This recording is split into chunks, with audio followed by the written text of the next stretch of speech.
What's guys, welcome back to the channel. Today we're reacting to a brand new show. This is Taishou Otome Fairy Tale. Alright, so we're finally starting this one. I've been wanting to start this one for a while because when I did my picks of what was happening this season, this was one that instantly attracted itself to me because A, romance show. You guys know I love a good romance show. And B, it's set in an interesting time period. It's the Taishou era, right? So this is... if I remember correctly, when was this? This is World War I era, so it's like 1910s and early 1920s, I believe, somewhere around then. So it's more modern than, say, like a really historical show, but it's also not modern. So it's an interesting time period that I don't know if I've seen in anime before. Normally this period of time doesn't get covered. It's usually like 19th century, and then it's either like late 20th or 21st century. That's usually the time period it ends up being. Like, it's either pre-1900 or it's like 80s and beyond. Like, you don't really get much like in this time period so far. So that's also interesting. And the third thing is a unique thing about this show that I'm hoping gets explored really well, and I'll get onto that in a second. So if you're new to the channel, hi, welcome. I'm a British guy who reacts to seasonal-based anime. This is my 8th season of doing so, coming up on nearly 2 years now. And when I start a new show like this, I like to load up the analyst page for the show, take a look at the synopsis, the tags, the VA cast, the studio, to get a basic feeling of the show and my first impression that I can then go back on once we finish the episode and be like, okay, this is how I feel like it exceeded my expectations, how it went in different directions than what I expected, etc. This is how I always used to find shows to watch back in the day anyway, before I did the channel. So it's something I'm very much accustomed to and used to doing when I start up new shows. I very rarely will ever just find a show, be like, okay, this show named such and such, I'll watch that, because normally I didn't have time to do that, and nowadays I don't have time to do that either, so I have to make snap judgments early on whether I'm going to continue or drop shows. I can see no reason why I'd ever drop this show, unless it did something really bad. Like, say, the animation quality was absolutely dreadful, but I don't think that's going to happen here, so I think we're going to see this one through to completion. So, loading up the analyst page here, Taishou Otome. Shima Tamahiko is a self-proclaimed pessimist who hates the world, and with good reason. He's been exiled to the countryside by his wealthy family because of his disability. That's the third element I was on about. I don't know what disability we're talking about here.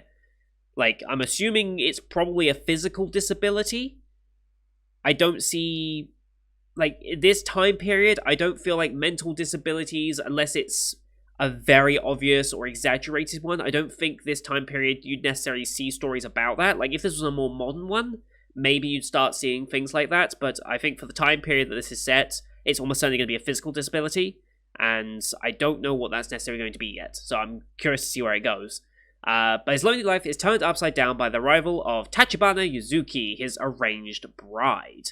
So yes, that's our female love interest for the show. Arranged marriage, because yes, this time period almost certainly would have had it. Her cheerfulness slowly heals Shima's heart in this slice-of-life romance set during the Taishou era, which again is the era after Meiji, before Showa? Yes? I think? Yeah. There's the Meiji era before this, and then Showa led into World War II, and after the Japanese defeat, right? I think I'm slowly starting to understand eras of Japan, kind of. Like, I'm starting to get them in structure a little bit, but I think that's what it was. I think.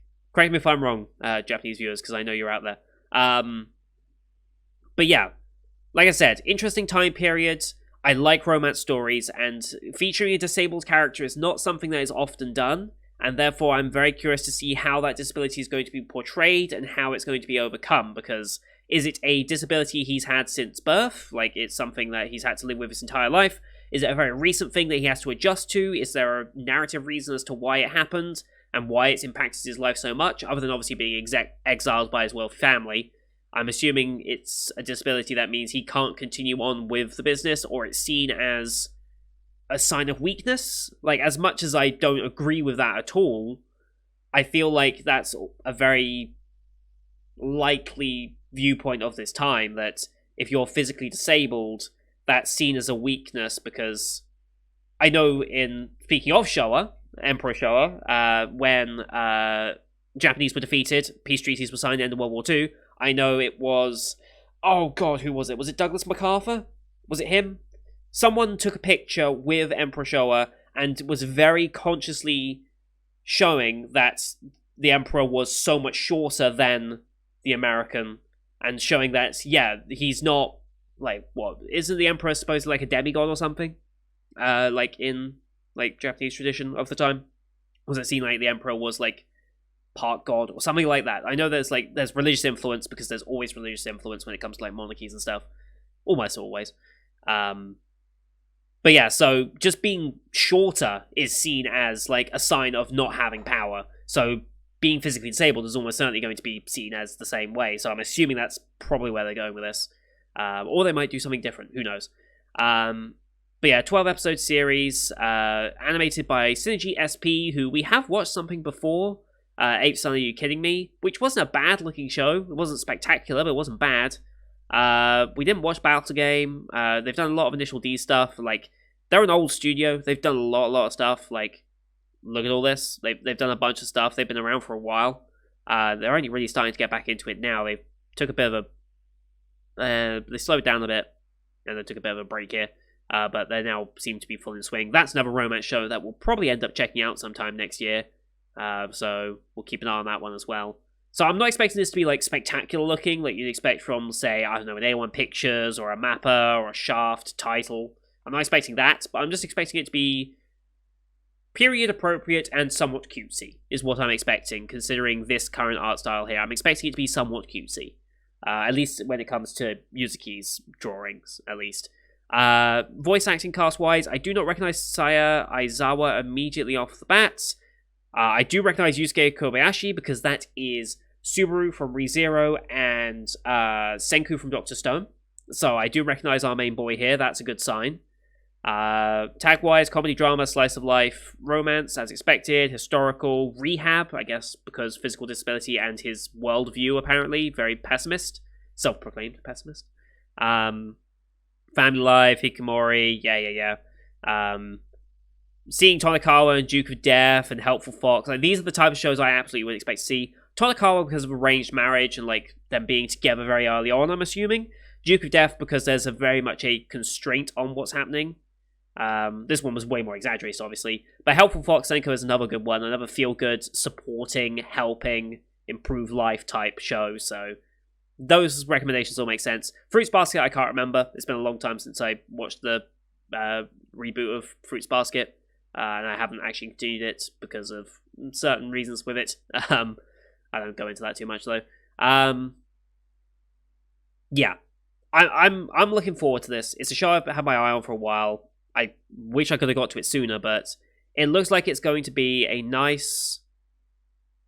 It could be emotional slice of life romance, but if it does end up being emotional, that would be a very good positive, and I'm hoping it does have that hint of emotion in it, because they have set it up for it. Like, someone who's got a very negative worldview and has a physical disability to contend with, looks like it could have some very real and meaningful emotion behind it. So I'm looking forward to that, especially, if we do get into that.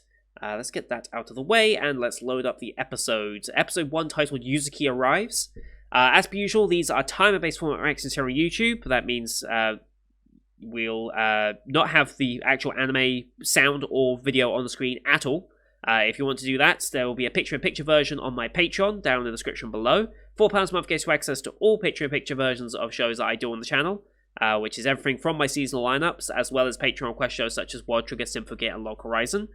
But here on YouTube, we have to do those timer-based formats, like I said, for copyright reasons. So bottom left of the screen, you'll see a timer for the episode. I count down 3, 2, 1, play. Then play side episode, I side episode, and we should be in sync. We'll watch this one on Funimation, since they're the ones who have licensed this series. We have the Funimation logo to start us off, so it's about 7 seconds of logos. I'll call them out as they go past, but you'll see a screen flash on my face, the mic, or this part of my headset to tell when the scenes are transitioning. That should help you sync it up as well. So, with all that said, let's get into the first episode, shall we? In 3, 2, 1, play. Funimation, cheers.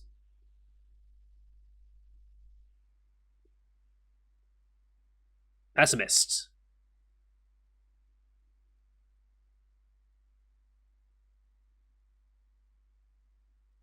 To an extent, I can see that worldview. Mm-hmm.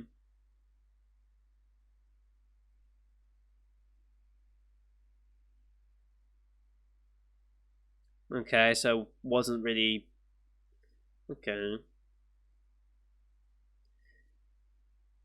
He was in an accident, okay. Oh, right hand, okay. So the mother died. Dominant hand, yep. And yep, no place in the family with that disability. It's a sign of weakness. Yeah. Cuba, okay. Have a location.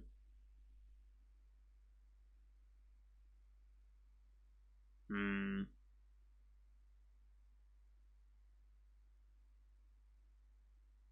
Okay.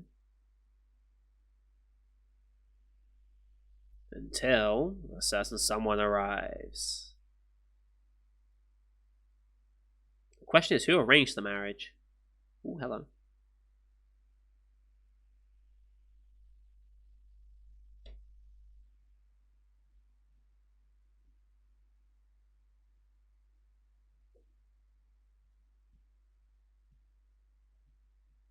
I like this old, like, film style they've got over this.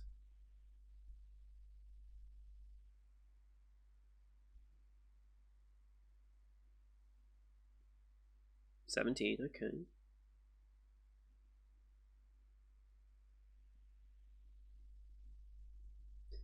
Until a flashlight gets shown right on it.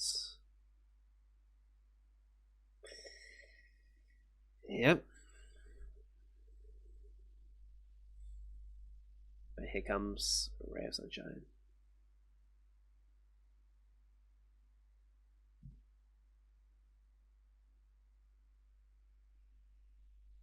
Mm-hmm.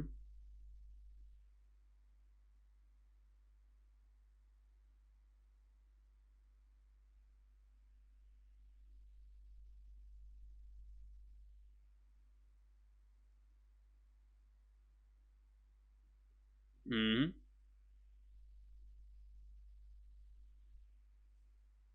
Very cute first impression. Straight into OP.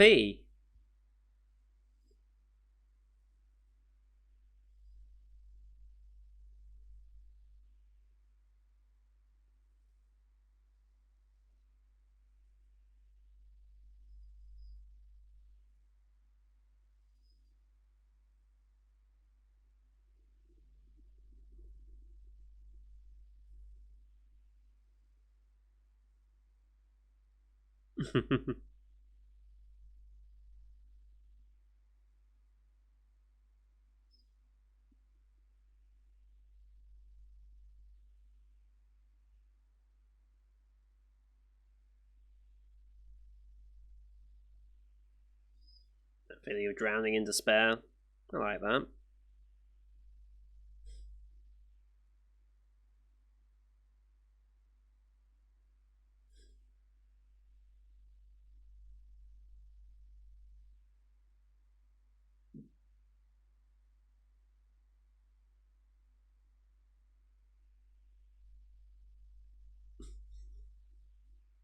Okay.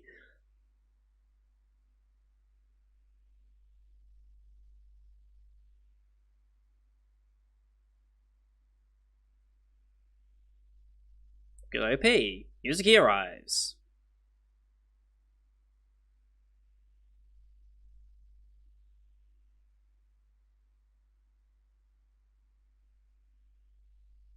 Mm-hmm.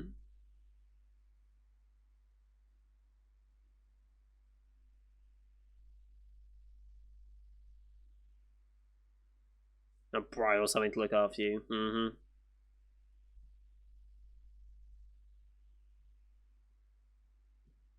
Mm.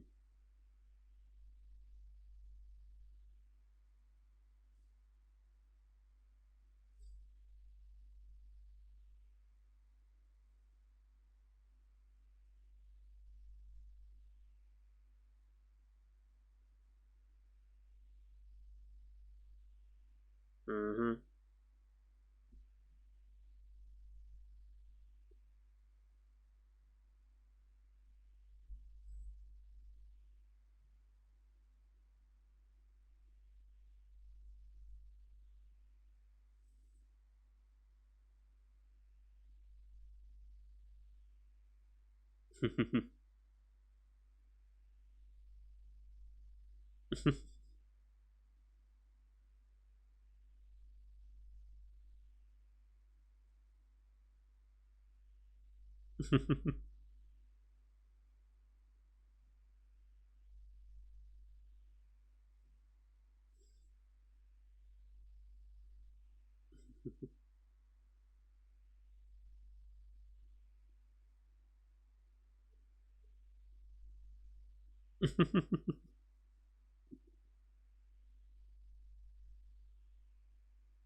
Hmm.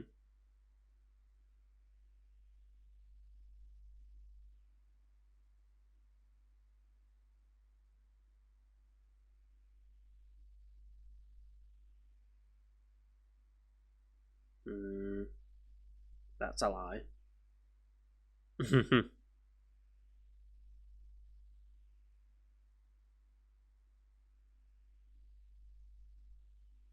She's efficient.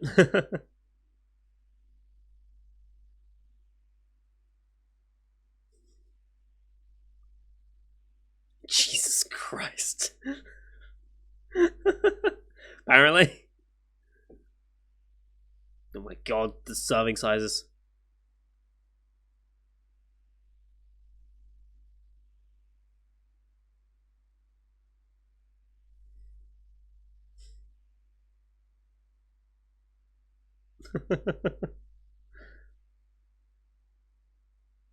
She.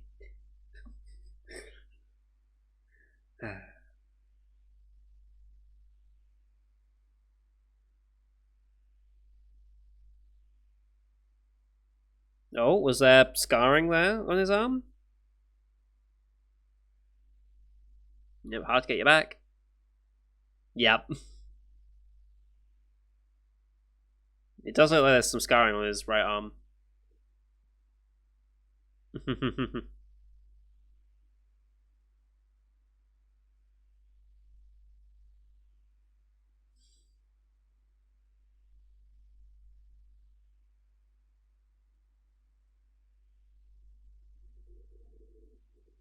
Possibly. Possibles.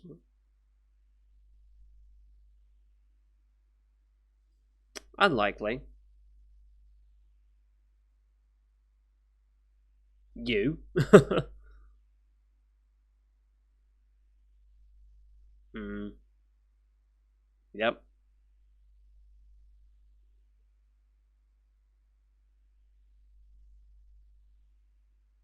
He assumes.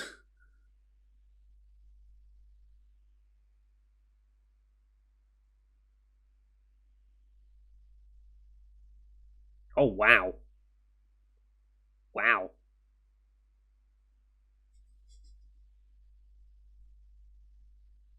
That's why she keeps it tied up.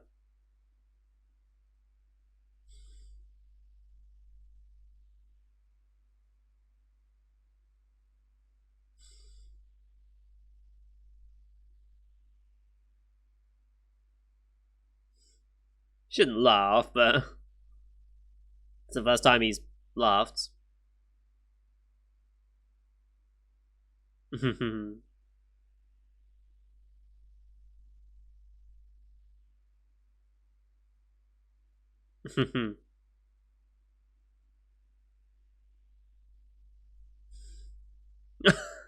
Just throws around.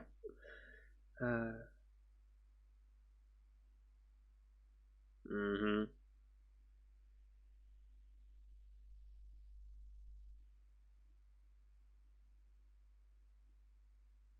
Hmm.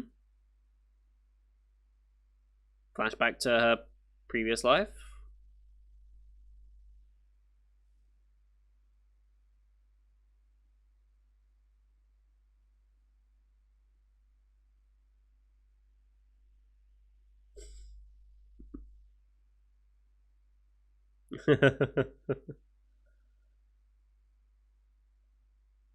Sure.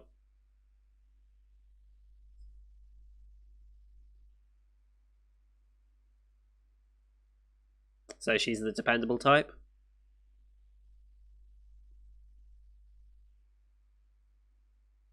She like the mother of the group. Yeah.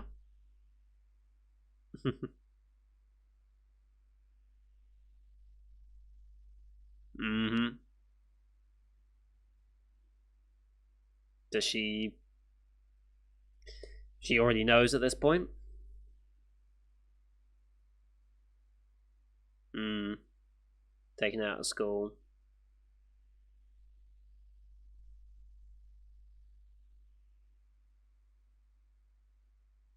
And she has been sold off for debt. Hmm.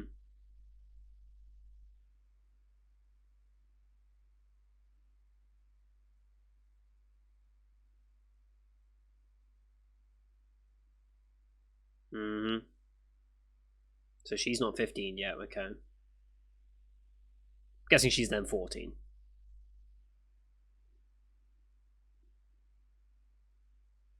She's resigned herself to her fate. She's resigned to her fate.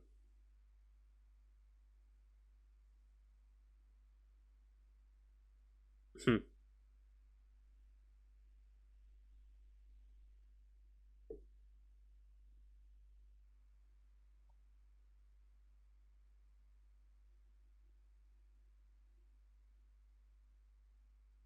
Hmm.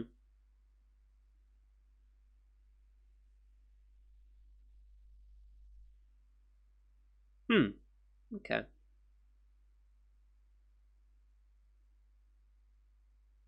December 31st. Oh, it's 1921, okay. So Taishou era has, what, a couple more years left? Hmm.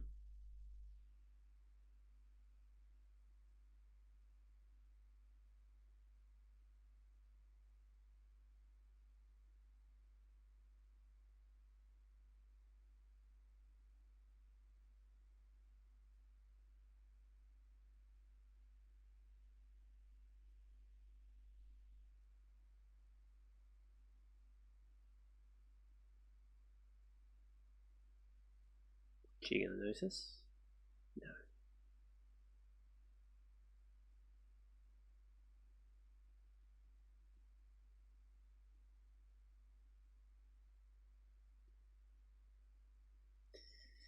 Oof.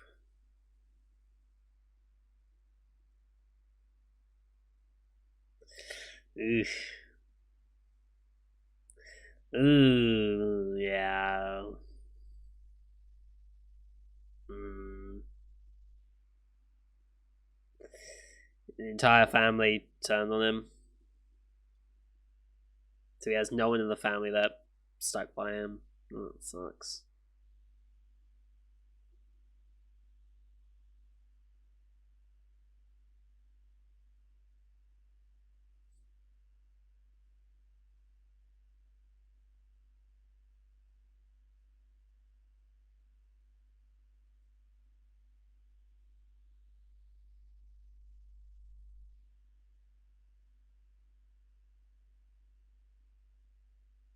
Hmm.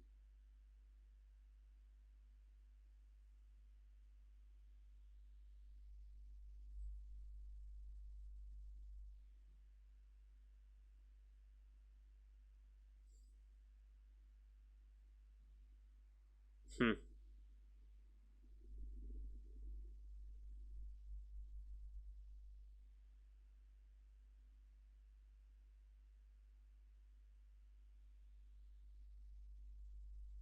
Hmm.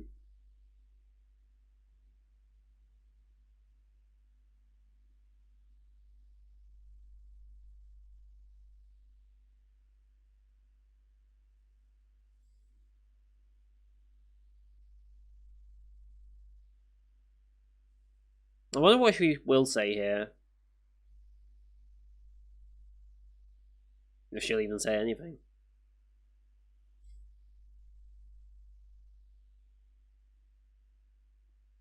Hmm. Maybe something to help him sleep as well.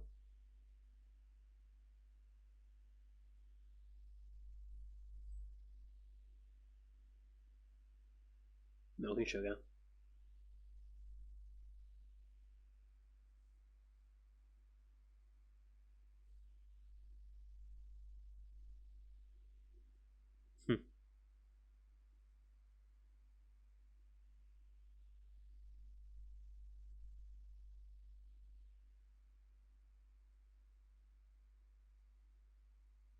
Is that song again?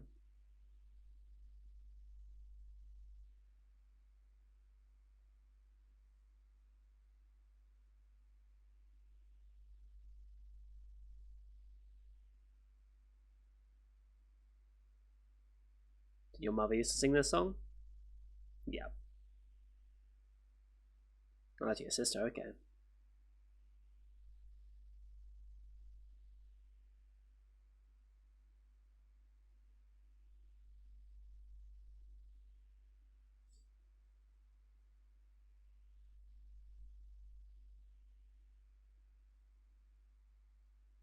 Hmm.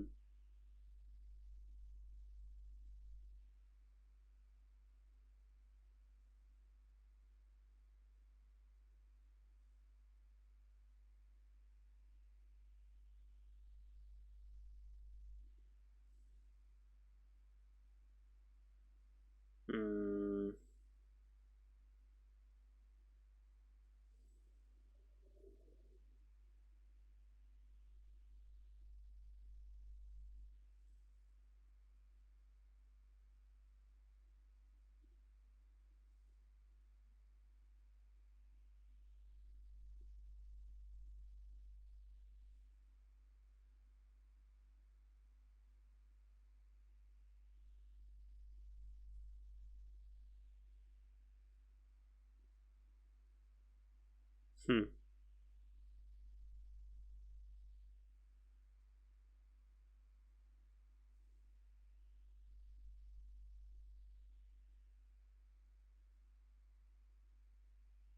10,000 yen, huh? Okay. I want to see what the conversion rate of that is nowadays, because obviously inflation and stuff.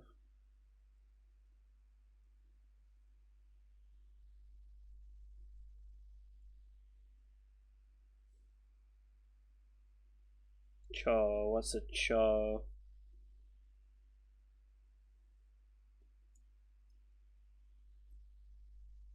Mm-hmm. Was immediately kind, treated her just like any other person.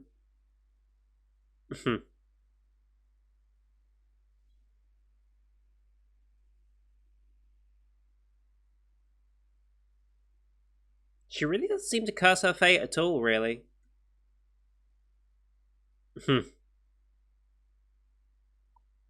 She moves quick.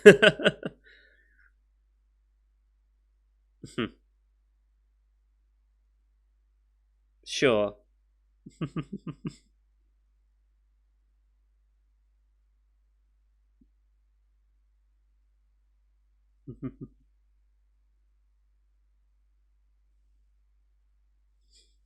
Bloodshot eyes.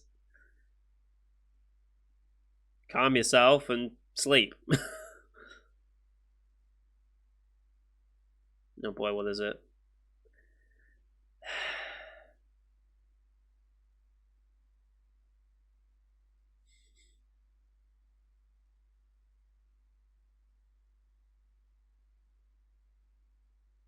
And she's up. Got your hopes up. Yes.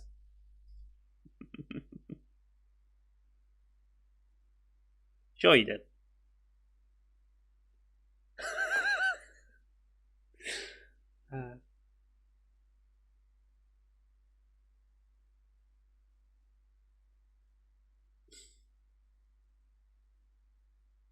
Fair. Set the boundaries now. But, well then.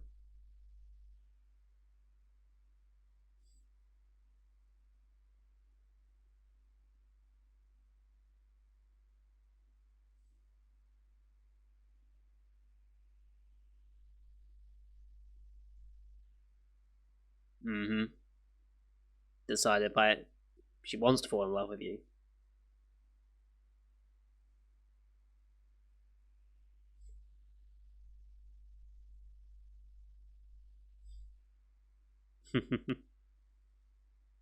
Complete opposite to him. If he's the self-proclaimed pessimist, she's the self-proclaimed optimist.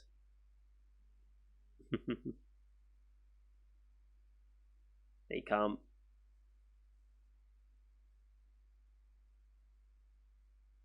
Yeah, you'll fall asleep this time.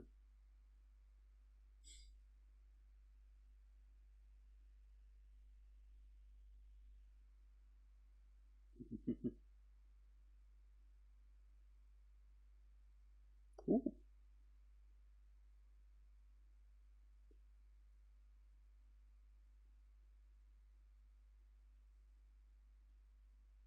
Needs to be dumpling soup. Okay.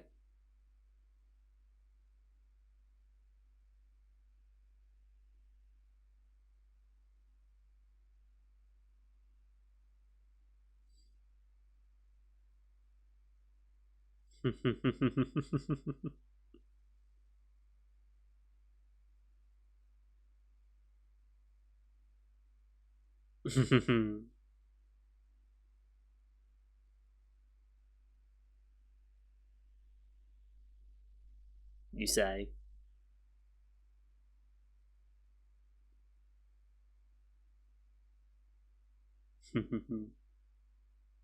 Great first episode. Great first episode. Don't know if we've got post credits here, do we? We'll have probably a next episode title by those things.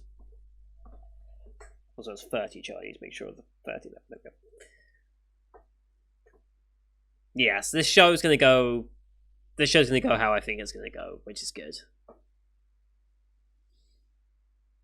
We've got a lot of side characters to meet in the meantime as well.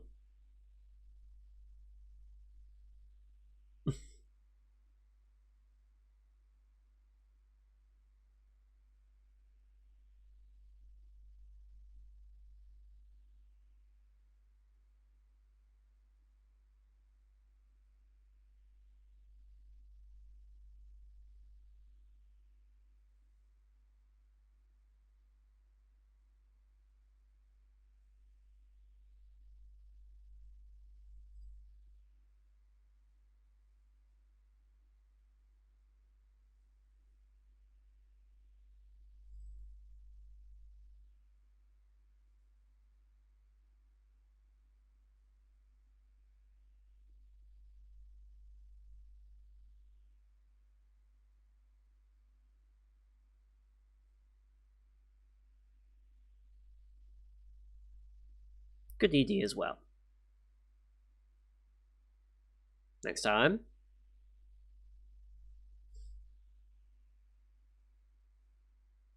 After father and the family.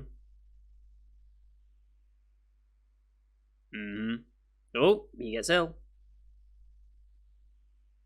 In the actual city.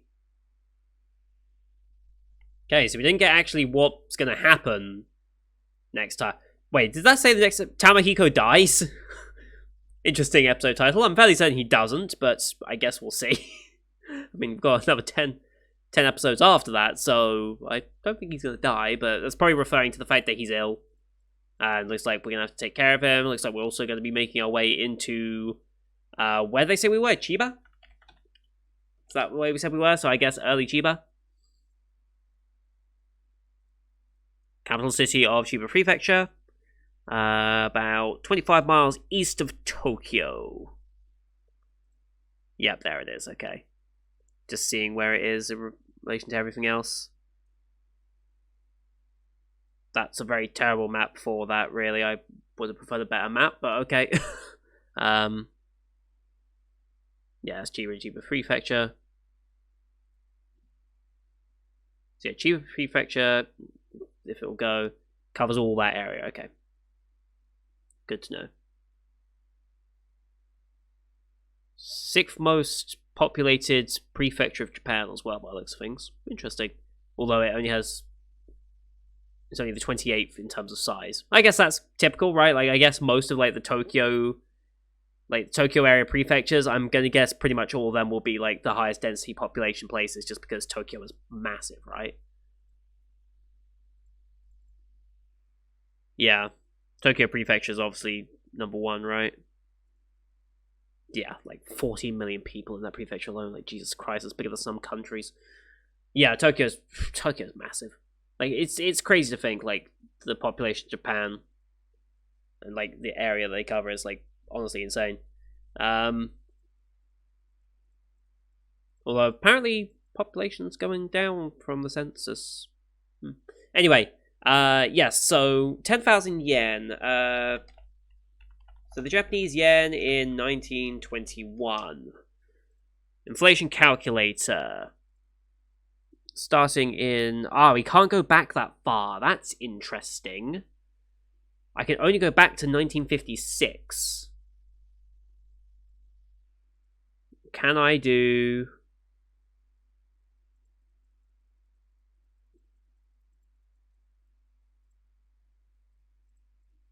Can I do that? Oh. Exchange rates. Okay, here we go. What I'm seeing is that in 1921... Or is that... No, that's not saying that. That's saying just what 1,091 Japanese yen is. If anyone knows what Japanese yen was like in the 1920s, please let me know. Oh no, it looks like a yen was about 50 cents. So... 50 cents, so that is, what, $5,000? 10,000 yen is $5,000 of modern money? That doesn't seem right. If anyone knows the inflation rates, please let me know, because I'm kind of curious about that. And then a cho distance. How much, what is that? Old Japanese system will make some measures.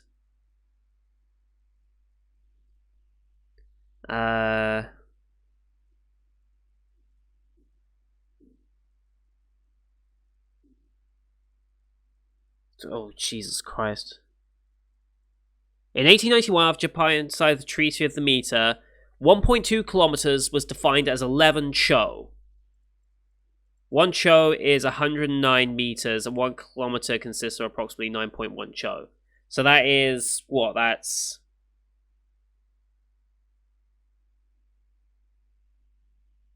So walked about 4 kilometers. That doesn't seem that much. Walked 30 cho? I mean, I guess in the environment they're in, snowy, like mountainous areas, I guess that is considered a lot, but walking 4 kilometers would not be much, really, right? So, like, well, it's not even 4, it'd be close to 3 than 4. Unless there was a mistranslation there, or unless the cho is now different and this page is wrong. I don't know. Finding older information like this is actually a lot more difficult than I expected it to be. But yeah, it looks like a cho is about 30 cho was what, 3.2 kilometers, I said, something like that. So, I guess in the mountainous areas that is still considered a lot. Especially at night time, I suppose. But yeah, this show kind of went the way I thought it was going to go, and that's a good thing, because I was hoping it would go this way. Interesting that how the disability... It looks like it's a form of paralysis more than anything. It doesn't look like he can actively use it in any way, but he still has it. I'm surprised.